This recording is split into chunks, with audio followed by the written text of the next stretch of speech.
Christianity has traditionally spoken a lot about sinners. In the 4th century, the Church identified 7 deadly sins, failings of character that were to be particularly condemned and avoided by all righteous people.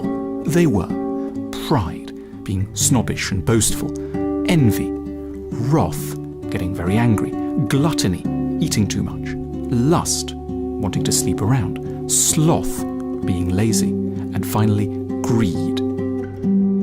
Christianity took these to be severe faults of the soul that marked out a person as a fitting target for scolding and punishment. God himself would, on the day of judgment, be remorseless with sinners and send them to spend millennia in the darker, more tortured bits of purgatory. We may not use precisely such traditional theological words today, and we may not imagine the creator of the universe as someone who organizes chastisement for people beyond the grave. But in the spirit in which we interpret failings of character and respond to people's less fortunate sides in the online and real worlds, we tend to retain a similarly damning and ungenerous set of attitudes. We may feel that through our harshness we're helping humanity to improve, but if this is really our goal, then it pays to move beyond mere condemnation in an attempt to understand what truly drives people in their more regrettable moments. We stand to stumble on a surprising truth. Behavior we call sinful is never simply that. It represents an unfortunate first response to difficulty and distress that could, if it were properly understood, guided and forgiven, be redirected towards nobler ends. We aren't evil so much as in a lot of pain in a series of areas. Let's consider each of the 7 sins in turn. Pride. It can appear as if we end up boasting and grandstanding because we're so pleased with ourselves. Far from it. Boasting is only ever a response to a feeling of invisibility. We badly need to thrust forward our own importance because behind the scenes our very right to exist seems so much in question. We see it as almost inevitable that others will think ill of us unless we urgently and dramatically assert our greatness. That's why, of all people, the proud don't need to be told they're terrible. This is precisely what they secretly think they are already. They need encouragement to feel a more genuine pride in their own merits, and then to be spared the manic impulse constantly to call them to the attention of others.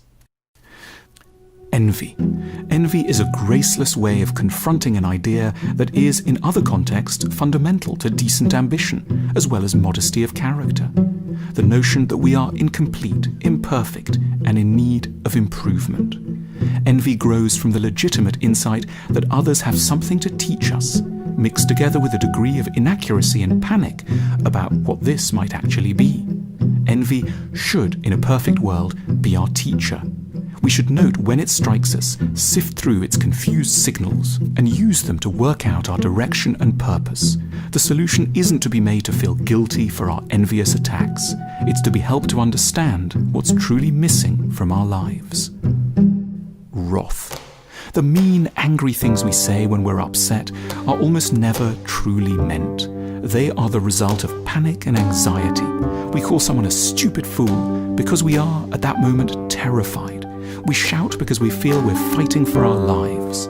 Therefore, instead of being repeatedly told how appalling it is to be angry, we of course know this quite well already. What we need is someone to demonstrate a proper understanding of our underlying fears. "You must be scared" is the kindest but also the most effective response to any angry outburst. It puts its finger on what's really going on. We need others to appreciate our fragility, not berate us for our roars. Gluttony. We eat too many chicken wings and toasted sandwiches not because we're greedy, but because we're emotionally starving. We want love far more than we want calories. We're just at a loss as to how to find them. So the solution isn't to be told to eat less, as diet gurus and Christian theologians suggest. It's to be helped to discover new sources of kindness, security, and emotional connection. Our appetite isn't essentially bad. It simply hasn't found its ideal target. Our excess weight is a symbol of our background emotional undernourishment. Lust. We want to keep jumping into bed with people not out of degeneracy, but because we are lonely. Sex is the epitome of connection and acceptance.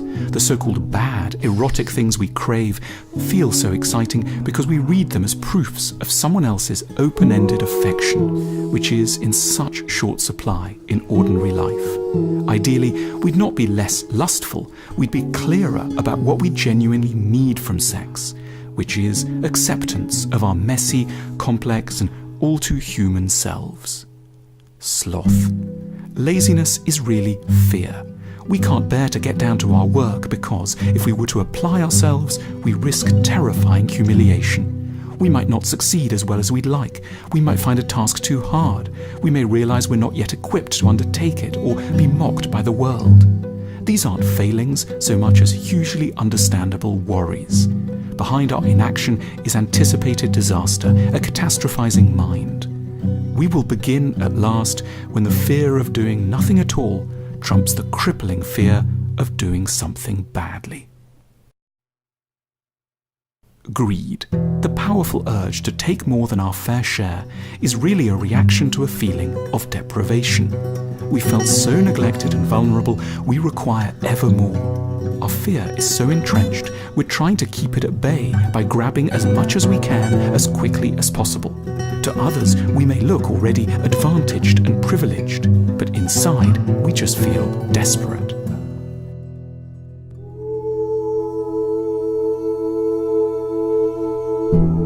In short, our so-called sins are not signs of being bad people. They are the shape our unmet needs take when we haven't found any better way of addressing them. We don't have to be berated or threatened with hell. We need an open affection that welcomes us as we are, a forgiveness that doesn't involve criticism, and a tenderness that delicately, without humiliation, locates our true vulnerabilities and encourages our own native appetite for reform.